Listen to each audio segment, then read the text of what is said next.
నేను ఎవరినైనా కలిసినప్పుడు ఓపెన్ అవ్వాలంటే చాలా కంగారుగా అనిపిస్తుంది. నాకు అన్‌కంఫర్టబుల్‌గా అనిపించి నేను పారిపోతూ ఉంటాను. నేను ఈ సమాజంలో ఇమడలేనా? లేకపోతే ఇదేమైనా మెంటల్ ప్రాబ్లమా? నేనేం చేయాలి? సో, మీకు ఎవరినైనా కలవాలంటే కంగారుగా అనిపిస్తుంది. మీరు యోగా అనే పదం విన్నారా? నేను యోగా అనగానే మీరు ఇలా శరీరాన్ని మెలిపెట్టడం అనుకుంటారు. కాదు. యోగా అంటే యూనియన్. యూనియన్ అంటే ఇప్పుడు మీ అవగాహనలో మీరున్నారు, ఇంకా ఈ ప్రపంచం ఉంది. అంటే ఇక్కడ మీరు వర్సెస్ యూనివర్స్ 2.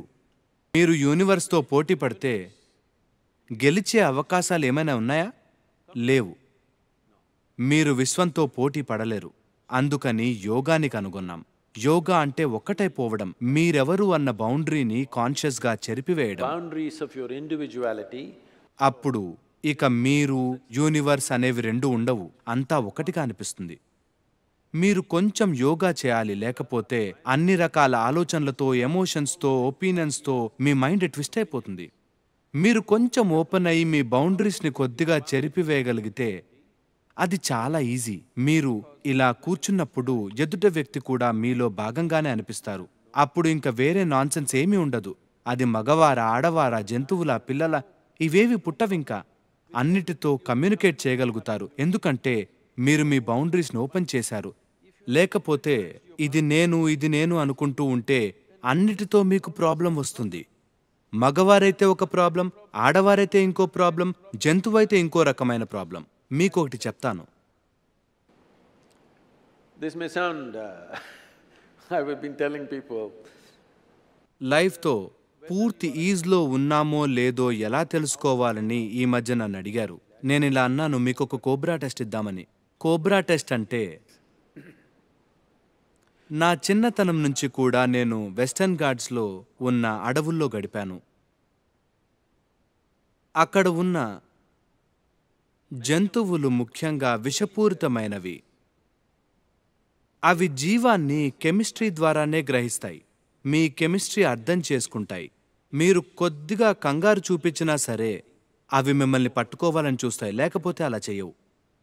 మీరు తాచుపాముని ఇలా పట్టుకోగలిగితే, అలా తలను పట్టుకుని అలా కాకుండా ఇలా పట్టుకోగలిగితే, అది డిస్టర్బ్ అవ్వకపోతే మీరు ఈ టెస్ట్ పాస్ అయినట్టే. అది మిమ్మల్ని చంపాలని చూస్తే మీరు ఈజీగా లేనట్టే. ఇది కోబ్రా టెస్ట్ అంటే. ఇది కొంతమందికి ఇస్తున్నా, వాళ్ళు ఈజీగా ఉన్నారో లేదో చూద్దామని. నేనెప్పుడూ తాజ్‌పాముని అలా పట్టుకోగలను, అది నా దగ్గరకు అలా వస్తుంది. అది ఏ సపోర్ట్ లేదు. నా దగ్గర ఉన్న ఒకే ఒక్క టెక్నాలజీ నా హెచ్ఎంటీ వాచ్. okay? ఫోన్ గాని, టార్చ్ గాని ఏదీ లేదు. నేనుగా ఉండేవాడిని. సరే మరి ఆహారం? అందరూ అసలు వారాల తరబడి నేను ఎలా ఉంటానో అనుకునేవాళ్ళు. నేను చాలా తేనె తాగేవాణ్ణి. తేనె పట్టులుండేవి. అవి ఎక్కడ ఉంటాయంటే అక్కడికి ఎలుగుబంటి కూడా చేరుకోలేదు. వెస్టర్న్ ఘాట్స్ మొత్తం ఎలుగుబంట్లే. అవి తేనె తాగేస్తాయి. అందుకని తేనెటీగలు బలహీనమైన కొమ్మల మీద వాటిని కడతాయి. ఎలుగుబంటి అక్కడికెళ్తే కొమ్మ విరుగుతుంది. Because of its weight. నేను అక్కడికి మెల్లిగా పాక్కుంటూ వెళ్ళి నా బైక్లో ఎప్పుడూ ఎక్స్ట్రా పెట్రోల్ ట్యూబ్ పెట్టుకునేవాడిని. అది 14 to 18 ఇంచెస్ ప్లాస్టిక్ ట్యూబ్. ఆ ట్యూబ్ని తేనె పట్టులో గుచ్చి ఓ లీటర్ తేనె తాగేసేవాడిని. రోజంతా గడిచిపోయేది. తేనెటీగలు నేను ఇంకొక పెద్ద తేనెటీగ అనుకునేవి. మీరు కొంచెం కంగారు పడితే అవి కుట్టేస్తాయి. ఓ 7-8 తేనెటీగలు కుడితే మనం చనిపోతాం. నోట్లో కుడితే ఒకటైతే చాలు, మనల్ని చంపేస్తుంది. కానీ నేనెప్పుడూ తేనె తాగి అలా బతికాను. ఎప్పుడూ అవి కుట్టలేదు. ఎందుకంటే అవి మీ కెమిస్ట్రీని గమనిస్తాయి. అందుకని మీరు ఈజ్‌గా ఉండటానికి సాధన చేయాల్సిన సమయం ఇది. ఇతరులతో మాత్రమే కాదు, అసలు జీవితంతోనే. మీ లైఫ్ ఈజ్‌గా ఉండాలి.